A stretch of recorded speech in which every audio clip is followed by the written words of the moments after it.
Asking for a rise can be quite a daunting thing that people put off much longer than they should, whether it's a fear of rejection or feeling like you're not worthy. But if you don't ask, you probably won't get. So how do you do it? Career expert Laurel McClay joins me now. Laurel, good morning. Hi there. People sometimes put this off for ages, and they angst, don't they? And they think, I should be being paid more, but they don't ask. Well, that's the whole thing. I mean, what's the point of sitting there stewing to yourself when you're not going to even find out whether it's a possibility or not? You get nowhere by not asking in this world. A lot of companies, though, will fall over themselves telling their employees that, things are tough and we'd love to be able to, in a blanket way, and maybe next year we'll be in a better position.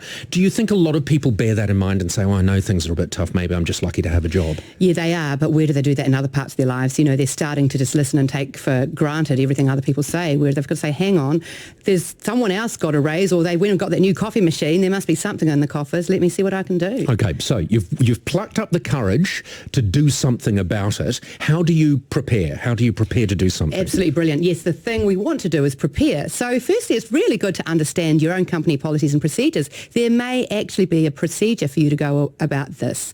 You also need to research. There are a number of online salary reviews, etc., where you can start to compare yourself against other people out there in the industry. So part of the preparation is not just thinking, I want a pay rise. It's thinking, how much do you think you're worth, and why do you think you're worth that? Well, can you imagine what it's like if you went in there and someone said, okay, Paul, so what are you looking for? And you go, more. Yeah, I don't know, you tell me. Yeah. And absolutely that whole thing around the worth is we've got to take the emotions out of it and look at our value and what we provide. Think of it like a simple return on investment position. Now, I know that you will agree with this. Don't even attempt to do this by email.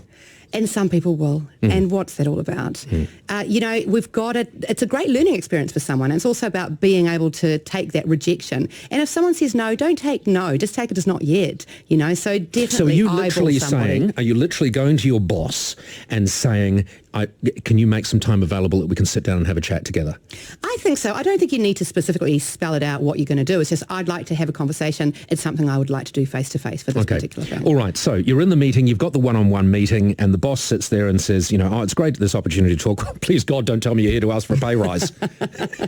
What do you do? What do you say? Well, I think in that instance, it'd be great to have a bit of humour. Oh, gee, you read my mind, We've got to keep it light. And we've got to also have empathy for them. They're probably sitting there, they've got a budget that they've got to comply with. And so you've really got to sell it to them so that they can sell it to whoever they need to sell it to. All right. So in terms of actually asking for it, you go in there knowing you're worth more and knowing how much more you're worth. Should you have done enough work to be able to prove that you're worth it? Absolutely. I think if you can have examples. So, for example, any customer feedback that's very positive, any comments from other workmates, but the qualitative and the quantitative. So if you can show that you've saved them particular money by, say, covering for maternity leave, that they didn't have to go elsewhere, then that's a very good tangible thing that they're not going to be able to argue against. So it's not good enough just to say, Noreen gets more than me and she's crap at her job. I think you know the answer to that one. Okay, fair enough. Right, here's the next thing. The employer says, look, I'm afraid we're just not in a position. I would love to be able to give you more money. I'm afraid we can't do it.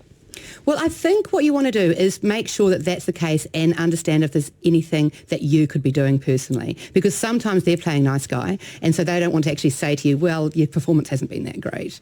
So get that, and then look at a future. Well, look, I'm going to look at having this conversation with you again in 3 to 6 months' time. Let's look at some KPIs. Let's look at some things. KPIs? Some KPIs. Look, that's a bit of an old What's KPI? Key performance indicators. Key performance indicator. Let's look at some measures that we can put together. Oh, you'll be talking KPIs. Yeah, that would be KPIs. Okay.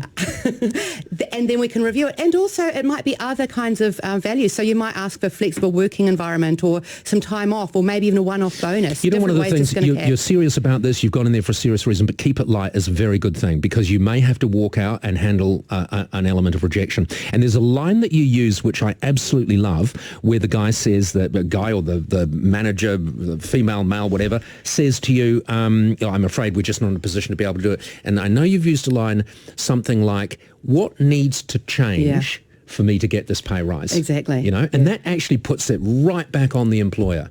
Absolutely. Let's just create a possibility here. What needs to change? Because next Wednesday I'm going to be sitting here again asking for a pay rise. All right, brilliant, Laurel. Sooner or later, too, you've got to decide if you're angsty, you don't want to work for someone you're angsty with because you don't think you're getting enough, you may need to move. Well, if you're not valued, then think about whether it's time to move on. Laurel McClay, thank you very much for joining us. Thank you, Paul. Always great.